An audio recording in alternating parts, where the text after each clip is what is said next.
Hey guys, तो स्वागत है आपका आप सबका वीआर यूनिवर्स में। आज हम टॉपिक छोटा सा डिस्कस करेंगे जो है नेशनल फ्लैग पर। तो कम से कम हमको हमारे नेशनल फ्लैग के बारे में तो पता ही होना चाहिए। इसकी एक छोटी सी हिस्ट्री है, उस हिस्ट्री के बारे में हम डिस्कस करेंगे। तो बात शुरू होती है 22 जुलाई 1947 में। एक्चुअली 22 जुलाई को हम अपना नेशनल फ्लैग डे भी सेलिब्रेट करते हैं हर साल। इस दिन क्या हुआ था, कॉन्स्टिट्यूंट असेंबली ने हमारा जो आज का नेशनल फ्लैग है उसको अडॉप्ट किया था, ऑफिशियली अडॉप्ट किया था और उसको डिक्लेयर किया था कि वो नेशनल फ्लैग है। लेकिन यही नहीं है, इसके पहले की भी बहुत हिस्ट्री है कि कैसे कैसे हम अपने आज के नेशनल फ्लैग तक पहुंचे हैं। पहले हमारे पास बहुत डिफरेंट डिफरेंट तरह की वैरायटीज थी, उसके बाद हम आज तक पहुंचे हैं। तो क्या हुआ बेसिकली, पहली बार 7 अगस्त 1906, सॉरी 7 अगस्त 1906 को हमने यहाँ पर पारसी बगान स्क्वायर के अंदर, ग्रीन पार्क जो है बेसिकली कोलकाता के अंदर, यहाँ पर हमने पहली बार अपना फर्स्ट नेशनल फ्लैग को डिस्प्ले किया। ये जो फर्स्ट नेशनल फ्लैग था, इसके बीच में वंदे मातरम लिखा हुआ था और इसको किसने तैयार किया था? सचिंद्र प्रसाद बोस और हेमचंद्र कनगो ने, इन दोनों ने मिलकर के इस फ्लैग को तैयार किया था। देखो 1906 क्यों, इससे पहले क्या था फिर हमारे पास? तो बेसिकली जब हमारे पास ब्रिटिशर्स आए 1880 के आसपास, उन्होंने अपना फ्लैग बनाया जो कि 1947 तक चलता चला गया, क्योंकि ब्रिटिशर्स का राज है तो भैया वो अपना फ्लैग तो रखेंगे ही। लेकिन हमने अपना फर्स्ट फ्लैग जो हमारे नेशनलिस्ट लीडर्स ने बनाया वो 1906 में पहली बार बनाया, जिसमें इस तरह से ऊपर हरा रंग, बीच में येलो कलर, नीचे सैफरन कलर और यहाँ पर चांद सूरज, बीच में वंदे मातरम, ऊपर लोटस के फ्लावर्स, ये सब कुछ करके उन्होंने 1906 में बनाया। उसके बाद 1907 में हमने जर्मनी में हमारे जो फ्रीडम फाइटर्स थे, जैसे कि मैडम भिखाजी कामा, इन्होंने बहुत सारे दूसरे एग्जाइल एग्जाइल यानी कि जो देश निकाला हो चुके हैं, देश में देश को छोड़ के बाहर कहीं रह रहे हैं और वहां से हमारे देश के लिए फ्रीडम फाइट कर रहे हैं बेसिकली, राइट।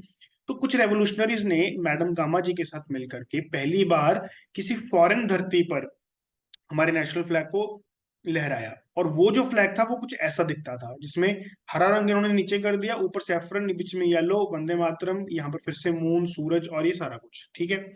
उसके बाद 1917 में, 1917 में होम रूल लीग मूवमेंट जब चल रही थी, होम रूल लीग मूवमेंट किसने चलाई थी? एनी बेसेंट जी ने और लोकमान्य तिलक, मतलब कि हमारे बाल गंगाधर तिलक जी ने, इन दोनों ने मिलकर चलाई और इन्होंने कुछ इस तरह से अपना फ्लैग बनाया, जिसमें ऑल्टरनेट ग्रीन और ये रेड कलर की लाइंस थी, ठीक है। बीच में 7 स्टार्स जो इस शेप में है, जिस शेप में हमारे सप्तऋषि के 7 सितारे दिखते हैं हमको।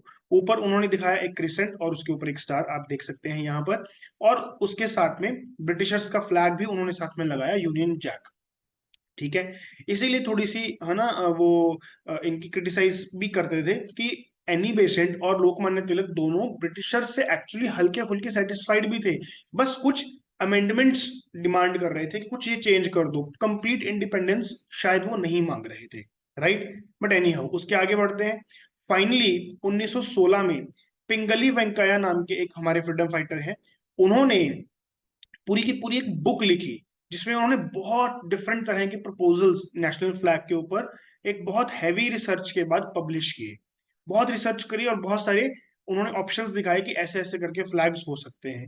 1921 में कांग्रेस पार्टी की पूरी एक ऑल इंडिया कांग्रेस कमेटी की मीटिंग हुई बेजवाड़ा में, जहां पर वेंकैया जी के उन सारे फ्लैग्स की चर्चा की गई और फाइनली गांधी जी को वेंकैया जी के द्वारा पेश किया गया एक फ्लैग दिखाया गया, जिसमें एक ग्रीन और रेड कलर की बैंड्स थे जो हिंदू और मुस्लिम को मतलब कि डिनोट कर रहे थे। एक ग्रीन कलर और एक रेड कलर यानी कि थोड़ा सा सेफरन कलर। तो बेसिकली कांग्रेस ने 1921 में वेंकैया जी के कुछ फ्लैग्स में से एक फ्लैग पकड़ा और उनको बोला कि हाँ ये वाला हम पकड़ते हैं, जिसमें दो ही कलर थे, रेड और ग्रीन, ठीक है, हिंदू और मुस्लिम को इंडिकेट करने वाले, राइट। लेकिन उसके बाद बहुत सारे चेंजेस हुए, ठीक है।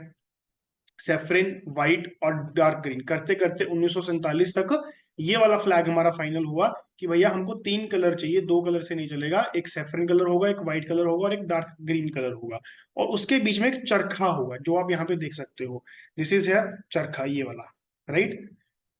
उससे पहले जो था वो 1921 वाला गांधी जी का फ्लैग, वो ये था कुछ, उसके ऊपर भी व्हाइट कलर था, बट एनी हाउ, ठीक है। तो बेसिकली कुछ इस तरह से सिंबल में चेंजेस किए गए और फाइनली चरखे को यहाँ पर बीच में रखा गया, गांधी जी के फ्लैग को। इसको हम स्वराज फ्लैग भी बोल देते हैं। 1931 तक ये फाइनल हुआ हमारा, कुछ चेंजेस करते करते।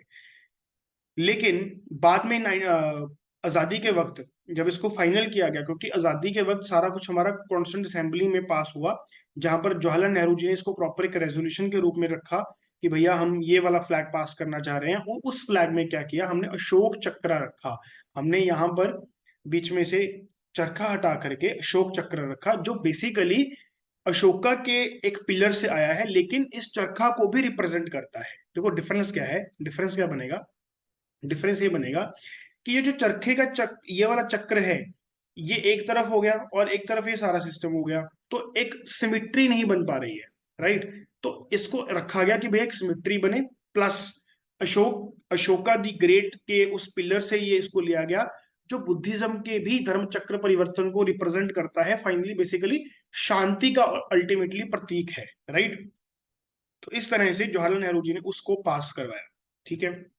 इसी के साथ साथ 51A जो हमारा फंडामेंटल ड्यूटीज है, उसके अंदर जो पहली ही ड्यूटी है, 51A represents a chapter which is containing fundamental duties. उसमें जो पहली ही फंडामेंटल ड्यूटी है वो बोलती है कि नेशनल फ्लैग और नेशनल एंथम को रिस्पेक्ट करना हर सिटीजन की एक फंडामेंटल ड्यूटी है, राइट। लेकिन ड्यूटी होने से क्या होगा भैया, ड्यूटीज तो हमारी बहुत सारी है, हम फॉलो नहीं करते, कोई लॉ भी बनाना पड़ेगा। तो prevention of insults to national honour act बनाया गया 1971 में, जिसमें कहा गया कि आपको बहुत पेनल्टीज लगाई जा सकती हैं, जैसे कि 3 साल की जेल, फाइन या फिर दोनों, ये सब चीजें की जा सकती हैं अगर आप नेशनल एंथम, नेशनल फ्लैग, इन सब चीजों को डिसरिस्पेक्ट करते हो।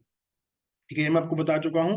जवाहरलाल नेहरू जी ने जो फर्स्ट पीएम थे, उन्होंने रेजोल्यूशन दिया कि एक केसरी रंग, व्हाइट ग्रीन कलर, ये इक्वल प्रोपोर्शंस में रहेगा, उसके बीच में एक नेवी ब्लू कलर के अंदर चक्र रहेगा, जो सारनाथ के अंदर जो अशोका का पिलर लगा हुआ है, उस पिलर के ऊपर से चक्र को उठाया गया है, राइट। और उसका डायमीटर कितना होगा, वही जितना व्हाइट कलर बैंड का विड्थ होगा उतना ही डायमीटर रहेगा, ठीक है। इसमें जो मेन चीज आपको ध्यान में रखनी है वो है ये कि विड्थ जो है, जैसे फ्लैग कोई भी ऐसे दिखता है, ये this is in rectangle shape, ये जो विड्थ है और एक जो लेंथ है, इसकी रेशो क्या होगी, विड्थ और लेंथ की रेशो रहेगी 2:3। अगर ये 2 है तो ये 3 होगा, इस तरह से इस रेशो में बांटा जाएगा। इस रेजोल्यूशन को जो जवाहरलाल नेहरू ने पेश किया, इसको यूनानिमसली अडॉप्ट किया गया कि भैया हाँ ठीक है, सारी कॉन्स्टिट्यूंट असेंबली मानती है। इसके बाद जो बहुत इंपॉर्टेंट चीज बनाई गई, वो बनाई गई 2002 के अंदर flag code of India. Atal Bihari Vajpayee ji की सरकार में ये फ्लैग कोड को बनाया गया।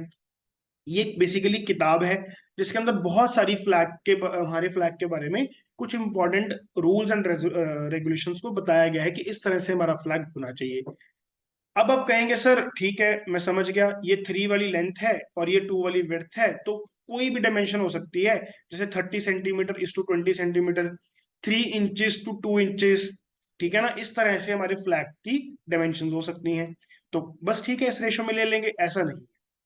इस बुक के अंदर इस रेशो में कुछ डायमेंशंस लिखी गई हैं कि भैया यही 9 डायमेंशंस को हम मानेंगे, इसके अलावा भी अगर 3:2 की रेशो में कोई और आप रेशो बना के नेशनल फ्लैग बना लोगे तो हम उसको एक्सेप्ट नहीं करेंगे। This is very very important. इसमें जो भी रेशोज लिखी हुई हैं वो सारी 3:2 की रेशो में है, लेकिन इनके अलावा दूसरी कोई 3:2 की रेशो एक्सेप्टेड नहीं है, right. This is very very important, आप इसको याद करेंगे, इट्स वेरी वेरी इंपॉर्टेंट, इन सारी डायमेंशंस को याद करना पड़ेगा। क्यों, मैं आपको बताता हूँ। उसके बाद इसी किताब के अंदर बहुत कुछ लिखा हुआ है कि ठीक है ये सब कलर्स होंगे, 24 इक्वली स्पेस्ड स्पोक्स होंगे चक्र के अंदर, राइट, ये सब कुछ इसमें लिखा हुआ है।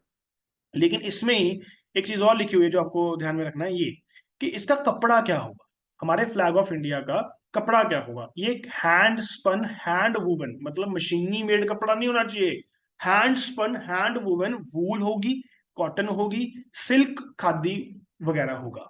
मेरी बात समझ गए आप।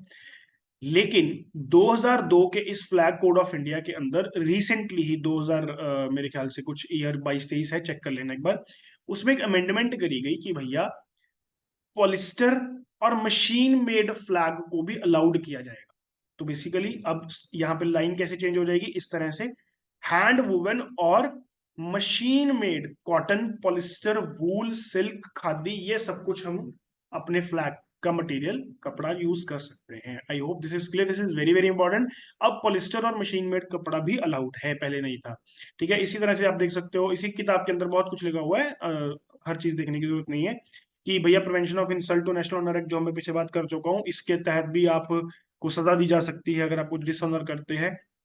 तो आप देख सकते हो ऊपर सैफरन, सैफरन रिप्रेजेंट्स करेज, व्हाइट रिप्रेजेंट्स भैया शांति, ट्रुथ, सच्चाई वगैरह, और ये जो ग्रीन है दिस रिप्रेजेंट्स की ग्रोथ होती रहे हमारे देश की, एग्रीकल्चर की ग्रोथ, इकोनॉमिक की ग्रोथ वगैरह वगैरह। और ये जो चक्र है धर्म चक्र विच डिपिक्ट्स की व्हील ऑफ द लॉ है भैया, हमारा लॉ हमेशा जिंदाबाद रहेगा। इसके अंदर 22 स्पोक्स हैं, अलग अलग चीजें ये रिप्रेजेंट कर सकते हैं। It's okay. क्वेश्चन देखो, अब यूपीएससी के अंदर आया है पिछले ही साल 2023 में। पहली स्टेटमेंट क्या बोल रही है कि one of the standard sizes of the national flag of India is 600:400, मतलब 600 की लेंथ और 400 की विड्थ। तो सर मैं काट के देख लेता हूँ, ये 3:2 की रेशो में आ रहा है। हाँ जी सर बिल्कुल आ रहा है, तो दिस इज तो करेक्ट स्टेटमेंट। और दूसरा क्या है, the ratio of the length of the height, जो लेंथ टू हाइट की जो रेशियो होनी चाहिए वो 3:2 होनी चाहिए। बिल्कुल सही है सर, लेंथ 3 और हाइट जो है विड्थ या फिर 2 होनी चाहिए। बिल्कुल सही बात है, तो दोनों स्टेटमेंट सही है भैया। सेकंड स्टेटमेंट फर्स्ट स्टेटमेंट की करेक्ट एक्सप्लेनेशन भी है। तो मैं देख लेता हूँ, ये देखो, तो ए स्टेटमेंट मिल रहा है, बिल्कुल सही बात। नहीं, this is a wrong statement sir, this is a wrong statement. क्योंकि स्टैंडर्ड साइजेस ना सर, वो 9 वाले स्टैंडर्ड साइजेस ही हैं। आपको पता रहना चाहिए कि 600:400 क्या उस स्टैंडर्ड साइजेस में है, तो जाके देख लेते हैं। देखो भैया, इनमें 600:400 कहीं भी नहीं है, कहीं भी नहीं है। That is why I told you कि you have to remember this all 99 dimension. This is very very important. काफी वियर्ड क्वेश्चन है, यूपीएससी ऐसे वियर्ड फैक्ट बेस्ड, बिल्कुल ही नंबर बेस्ड क्वेश्चंस बहुत कम पूछती है, लेकिन चलो कभी कभी पूछ लेती है, तो हमको ध्यान में रखना चाहिए भैया। First statement is wrong sir, second statement correct है। तो आपको क्या करना पड़ेगा, D is the right answer. I hope this is clear to all of you. Thank you so much for this. Stay connected, like share subscribe, comment करके बताइएगा आपको कैसा लगा, अगली वीडियो किस पर बनाए। Thank you so much.